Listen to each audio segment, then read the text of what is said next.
दोस्तों आदाब, मेरा नाम सलीम आज़ाद है और आप देख रहे हैं YouTube channel global boundary. Ayodhya, Kashi, Mathura, Taj Mahal, ज्ञान वापी मस्जिद विवाद, कुतुब मीनार, दिल्ली की जामा मस्जिद, लखनऊ की टीले शाह की मस्जिद, इन तमाम मुद्दों के बाद एक नया मुद्दा इस वक्त छिड़ा हुआ है। जी हाँ, अजमेर शरीफ की दरगाह के बारे में। और अजमेर शरीफ की दरगाह के सिलसिले में दावा किया जा रहा है कि ये जो दरगाह बनी है ये दरअसल इसके नीचे एक मंदिर है। आपने ये दावे इतने ज़्यादा सुन रखे हैं कि अब धीरे धीरे ये दावे मजाक से कम नहीं लगने लगे कि हर मस्जिद के नीचे आपको ये दावा सुनने को मिल जाएगा कि यहाँ पर मंदिर था, शिव मंदिर था, फलाना स्तंभ था, ढिमकाना स्तंभ था, वगैरह वगैरह। तो दोस्तों आज हम आपको बताएंगे कि दरअसल ये जो विवाद खड़ा हुआ है ख्वाजा गरीब नवाज़ के दरगाह के सिलसिले में, ये किसने खड़ा किया, ये पूरा विवाद है क्या और इस दावे की सच्चाई क्या है और नतीजा इसका क्या निकला। तो यहाँ से शुरू करते हैं। दिल्ली के रहने वाले एक शख्स हैं जिनका नाम है राजवर्धन सिंह परमार। उन्होंने लगभग 2 साल पहले एक संस्था बनाई थी और एक ट्रेंड चल गया है संस्था बना करके अपने आप को हाईलाइट होने का। उन्होंने भी इसी कड़ी में एक संस्था बनाई और उसका नाम रखा महाराणा प्रताप सेना। महाराणा प्रताप सेना के वो खुद को अध्यक्ष बताने लगे और उन्होंने कल ये दावा कर दिया कि अजमेर शरीफ की जो दरगाह है दरअसल वो एक मंदिर की जगह पर बनाया गया है। जैसा कि पिछले तमाम जो मैंने नाम लिए उन तमाम स्थलों के बारे में ये दावे किए गए, ये तमाम स्थल जो हैं वो मंदिर की जगह पर या मंदिर तोड़कर बनाए गए हैं। बिल्कुल कुछ इसी तरह का दावा अजमेर शरीफ की दरगाह के सिलसिले में राजवर्धन सिंह परमार नामी व्यक्ति ने किया। लेकिन सवाल ये है कि आखिर उन्होंने ये दावा किया क्यों। तो दरअसल उन्होंने ये दावा 2 आधार पर किया। एक तो ये है कि उन्हें कहीं व्हाट्सएप से एक फ़ोटो मिला और जैसा कि आपको पता है व्हाट्सएप यूनिवर्सिटी का ज्ञान पूरी तरह से फैला हुआ है। उन्होंने भी व्हाट्सएप यूनिवर्सिटी के माध्यम से अपने आप को ज्ञानित किया और उन्हें एक फ़ोटो दिखाया और उस फोटो में उन्होंने एक चिन्ह दिखाया जिस चिन्ह के आधार पर वो दावा करते हैं कि ख्वाजा मोइनुद्दीन चिश्ती की दरगाह जो है वो दरअसल एक मंदिर है और इसी वजह से उस दरगाह की किसी दीवार पर यहाँ पर स्वास्तिक चिन्ह दिखाई दे रहे हैं। दूसरा इस आधार पर दावा था कि उनका ये कहना था कि वो ख्वाजा मोइनुद्दीन चिश्ती की जो दरगाह है वहाँ पर 80% हिंदू जाते हैं और केवल 20% मुसलमान जाते हैं और हिंदुओं की सभी मनोकामनाएं पूरी होती हैं। यही वजह है कि 100% वो दावे के साथ कह रहे हैं कि यहाँ पर दरअसल मंदिर था और मंदिर होने की वजह से वहाँ 80% हिंदुओं की मनोकामनाएं पूरी हो रही हैं। बेसिकली उनके 2 दावे हैं। तो उन 2 दावों के आधार पर ये पूरा बखेड़ा खड़ा कर दिया गया और जब ये बखेड़ा खड़ा किया गया तो एक तरीके से देश भर में हंगामा मच गया। क्यों? इसलिए कि ख्वाजा मोइनुद्दीन चिश्ती रहमतुल्लाह अलैह की जो दरगाह है उस पर लाखों करोड़ों लोग अपनी आस्था जताते हैं। पूरे भारत से लोग, वो सिर्फ हिंदू नहीं बल्कि मुसलमान, हिंदू, सिख, ईसाई, जैन, बौद्ध, पारसी, यानी हर धर्म के मानने वाले वहाँ पर जाते हैं, अपनी अकीदत के साथ जाते हैं, आस्था के साथ जाते हैं और अपने अपने तरीके से उनसे अपनी इल्तिजा करते हैं वगैरह वगैरह। तो इस तरीके से करोड़ों लोगों की आस्थाएं उससे जुड़ी हुई हैं। यही वजह है कि जैसे ही अजमेर शरीफ की बात आई, अजमेर दरगाह की बात आई, सारे लोगों के कान खड़े हो गए और इस पर चारों तरफ से रिएक्शंस आने लगे। आम खास हर तरह के लोग रिएक्शन देने लगे और सबसे ज़्यादा जो ज़रूरी रिएक्शन था वो आना था अंजुमन दरगाह की तरफ से और आया भी। अंजुमन सैयद ज़ादगान कमेटी की तरफ से रिएक्शन आया और लगातार रिएक्शन आता रहा। अंजुमन सैयद ज़ादगान कमेटी के जो अध्यक्ष हैं उनका नाम है सैयद मुईन हुसैन चिश्ती। उन्होंने इस दावे को न सिर्फ सिरे से खारिज किया बल्कि उन्होंने ये कहा कि इससे करोड़ों लोगों की आस्थाएं मजरूह हुई हैं, इसलिए ऐसे दावा करने वाले शख्स के खिलाफ कड़ी से कड़ी कार्रवाई की जाए। और उन्होंने ये भी कहा कि ये जो दावा किया जा रहा है दरअसल किसी ये पुरानी इमारत की एक तस्वीर दिखाई जा रही है, जबकि आप देख सकते हैं कि जो इमारत है दरगाह की वो पूरा संगमरमर से ढकी हुई है, यानी पूरी तरीके से नीट एंड क्लीन है। तो वैसे ही बज़ाहिर देखने से लगता है कि ये दावा निराधार है, इसकी कोई सच्चाई नहीं है। अच्छा, जब इस तरह के दावे किए गए तो हलचल मच गई और इंतज़ामिया भी हरकत में आ गई। एडीएम सिटी अजमेर भावना गर्ग ने भी अजमेर शरीफ की दरगाह का दौरा किया और उन्होंने सुरक्षा के इंतज़ाम का भी जायज़ा लिया और वहाँ पर सुरक्षा की चौकसी बढ़ा दी गई ताकि किसी तरह की कोई अनहोनी ना होने पाए, क्योंकि करोड़ों लोगों की आस्था का जो सवाल है। आखिरकार ये पूरा मुद्दा लगातार गर्माता चला गया। नेशनल इंटरनेशनल मीडिया ने भी इसको कवर किया और लगातार मीडिया में इस पर डिबेट भी चलने लगी और लोग चटखारे ले लेकर के इस खबर को देखने और बताने भी लगे। अच्छा, ये तमाम बातें कल की हो गई, लेकिन जब कोई दावा किया जाता है तो समय के गुजरने के साथ उस दावे की परत खुलती चली जाती है और सच्चाई सामने आने लगती है।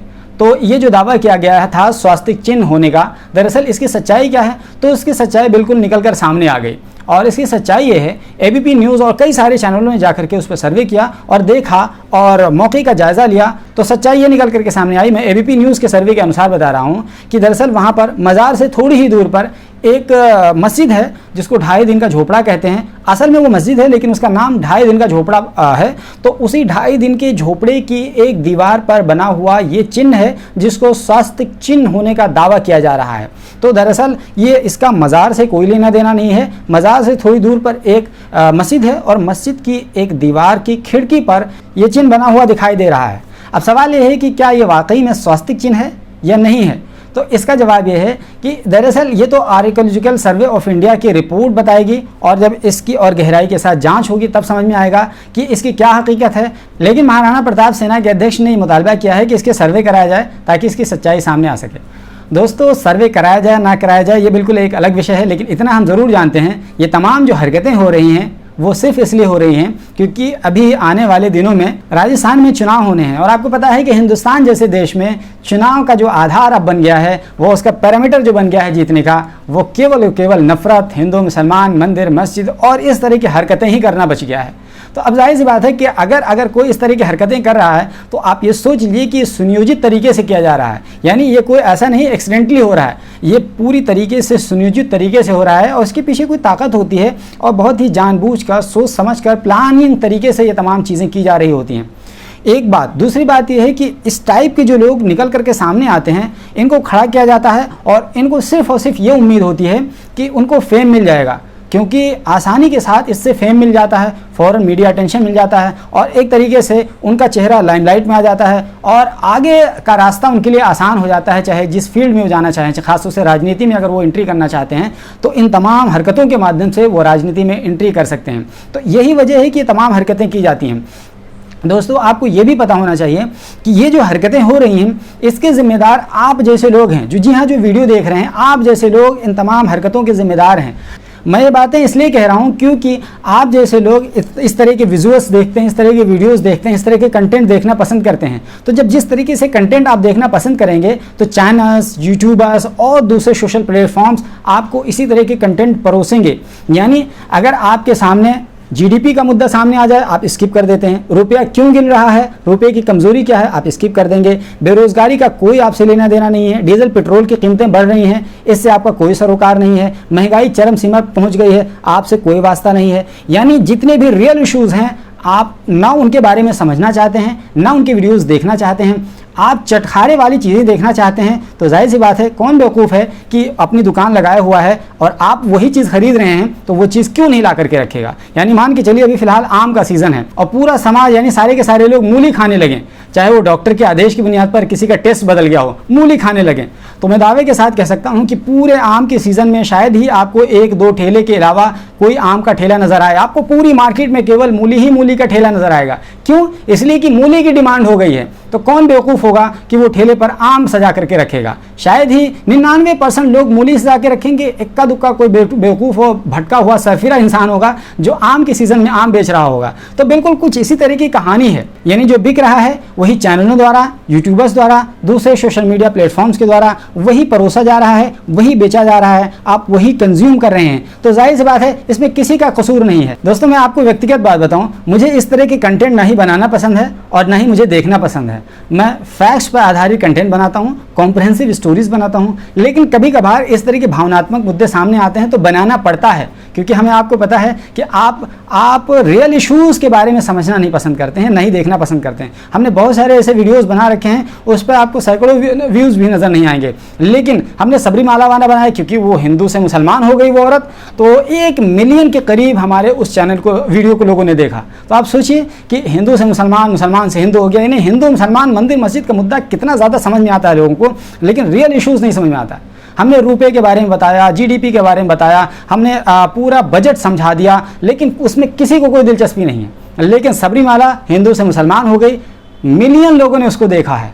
तो आप अंदाज़ा लगा लीजिए कि आपकी कमी की वजह से ये तमाम इश्यूज़ उछाले जा रहे हैं। जिस दिन आप लोग ये हरकतें देखना बंद कर देंगे, लोग ये हरकतें करना बंद कर देंगे। आप ये हरकतें देख रहे हैं इसलिए ये लोग हरकतें कर रहे हैं। तो दोस्तों, अगर इस समाज में किसी तरह का बदलाव चाहते हैं तो सबसे पहले आपके देखने का नज़रिया बदलना होगा। आप चाहते हैं कि कोई राजा हरिश्चंद्र पैदा हो लेकिन पड़ोसी घर में पैदा हो, उधम सिंह पैदा हो लेकिन कोई पड़ोसी घर में पैदा हो, भगत सिंह पैदा हो लेकिन कोई पड़ोसी के घर पर पैदा हो, हमारे घर में क्यों पैदा हो? हम कहाँ से शुरुआत करेंगे?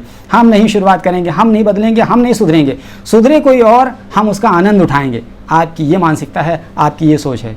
और हमें ऐसा लगने लगा है कि हमारा देश चाहे गर्क में क्यों ना चला जाए, हमें अपनी मानसिकता नहीं बदलनी है, हमने ये ठान लिया है। दोस्तों एक बात सोचिएगा ज़रूर कि इन हालात के हम कितने जिम्मेदार हैं। Alpha hospital and trauma centre, engineering college चौराहा, सीतापुर रोड, लखनऊ।